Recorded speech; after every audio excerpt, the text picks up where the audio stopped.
Hi, welcome to LearnCity. In our last class, we talked about the cons of starting a graphic designing business.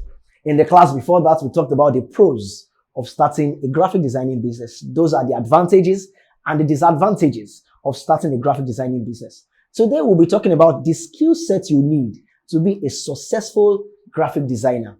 For you to be successful, you need to have certain skill sets.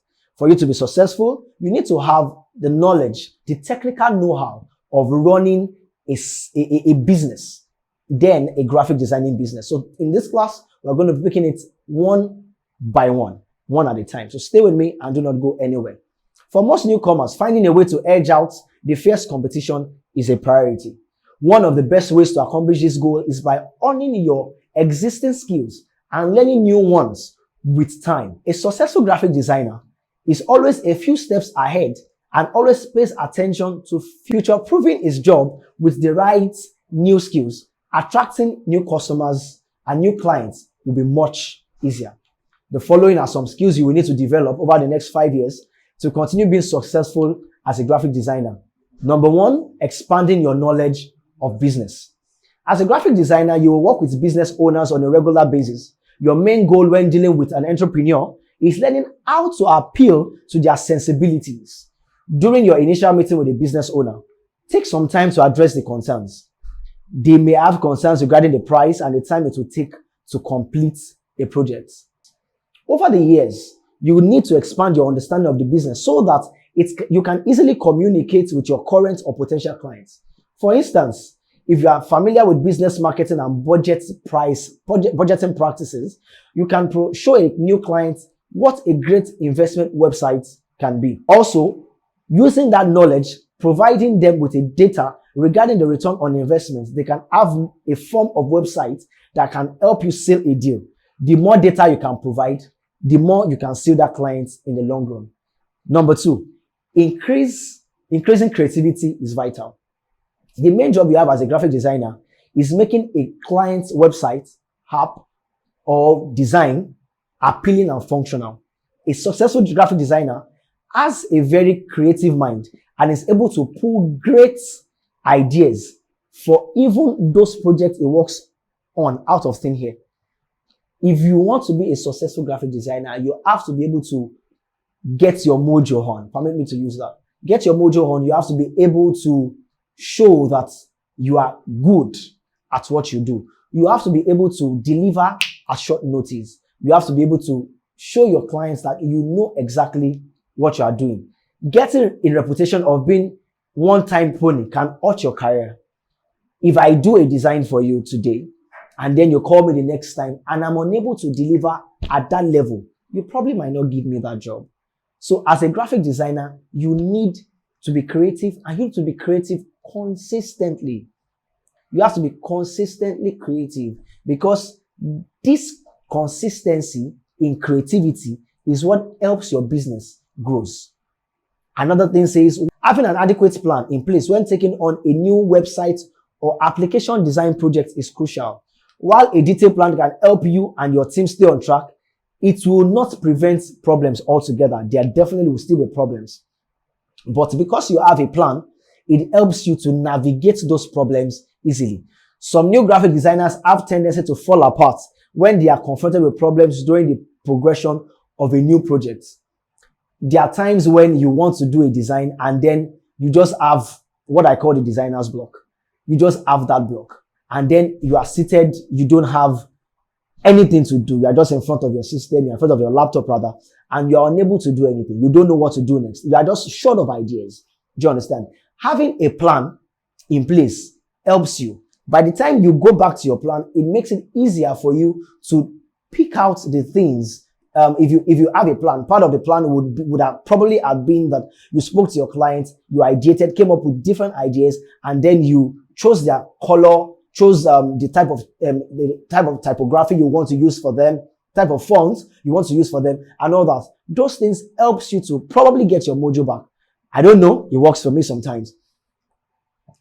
Moving forward, losing your head and throwing in the towel will only lead you being unable to attract new clients. This is why working on your problem-solving skills is crucial. While this may sound like a relatively easy and straightforward process, instead of instantly panicking when confronted with problems, a graphic designer needs to look at the issue objectively. Often at times, thinking outside the box is necessary when trying to address a common graphic designing problem. Having a mentor as well having a mentor that you can bounce off your ideas on helps you as well. I have people that I do a design, I send to them and say, what do you think about this design? The person can give me his or her honest opinion. I have a male and female mentor. One is not a graphic designer, by the way. Graphic designer, rather, by the way, but they do the work for me. Do you understand? They help me to see my lapses and help me to get better at what I do. Another one says knowledge of typography can be helpful. The first and main element a person might notice about a website or a design is the fonts. This is why choosing the right font is so important when trying to make a new website engaging for customers. As most experienced graphic designers realize, there are tons of fonts in the market. One mistake that I made while starting up was I used one font for all my clients. And then my designs began to look monotonous. They began to look repetitive. Do you understand?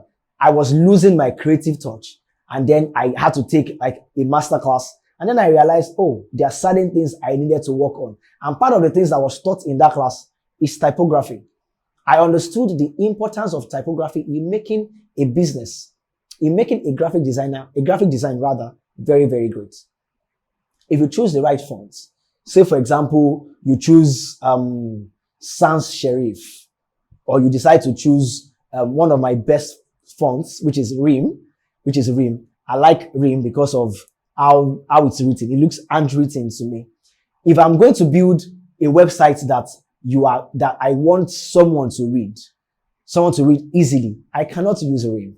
Why? Because it makes it harder to read text. But when I want something beautiful, when I want something classy, when I want to write a name, like sign the name of a person on my design, I can always use that. Do you understand? It doesn't have to be for that alone. You can use it for several things. Do you understand? But the knowledge of typography is very, very important. In some cases, misusing fonts on a website building project can lead to the finishing result being an eyesore. Rather than dealing with the problems that choosing the wrong font can cause, you need to work on expanding your knowledge of typography. Expanding your knowledge of things like tracking, keying, or leading is just the tip of the iceberg when it comes to typography. A truly great graphic designer will be able to think outside the box and use fonts in a way that creates balance between readability and creativity. Remember what I said earlier?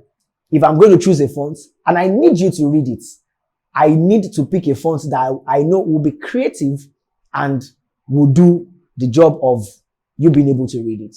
Do you understand? The best way to expand your knowledge of fonts and how to use them is by building vast amounts of practice websites or practice designs. You might choose not to be a web designer. You might choose not to create apps. You might choose just to do flyers. You might decide to just do banners for people, for banners for YouTube. You might decide to design just thumbnails and you will still make your money. However, learning typography will also require learning of font pairing and other theories of graphic designing. Once you have built a design of a website, ask another technology professional, a mentor, to work with you to look at them so that you can get better. Another one says, another topic, another skill that you need to have is in-depth knowledge of the software used. There are currently over 266,000 graphic designers in the United States. I'm sorry I couldn't get you the stats for Nigeria, but most new graphic designers fail to realize just how many different software tools are available for them to use. Failing to take advantage of this technology can lead your design to becoming outdated or glitchy. While most graphic designers are familiar with designing tools, but they are not familiar with things like Azure login tools. The more you know about the technical side of your designs and how to interact with cloud-based servers, the easier it will be to perfect your website, your graphic designing, and all those things. Next, social media and networking. If you are going to succeed in any business, maybe it's graphic designing or any startup you have, you need to have the knowledge of social media and networking. If you don't have social media, how do you get clients? If you do not network, how do you interact with people? How do you get people to give you jobs? Moving on. Most graphic designers work as freelancers. This means they are always looking for new clients. The last thing you need to do when trying to expand your client base is ignore the power of both networking and social media. Most of the clients you want to attract will use social media on a regular basis. This is why creating a presence on platforms like Twitter, Instagram, and Facebook is crucial for your long-term success as a graphic designer. If you are going to succeed as a graphic designer, you need to be on a lot of social media accounts. If not all, you need to have enough social media accounts that is going to help you grow your business. And I hope you've learned something. With this, we've come to the end of this class.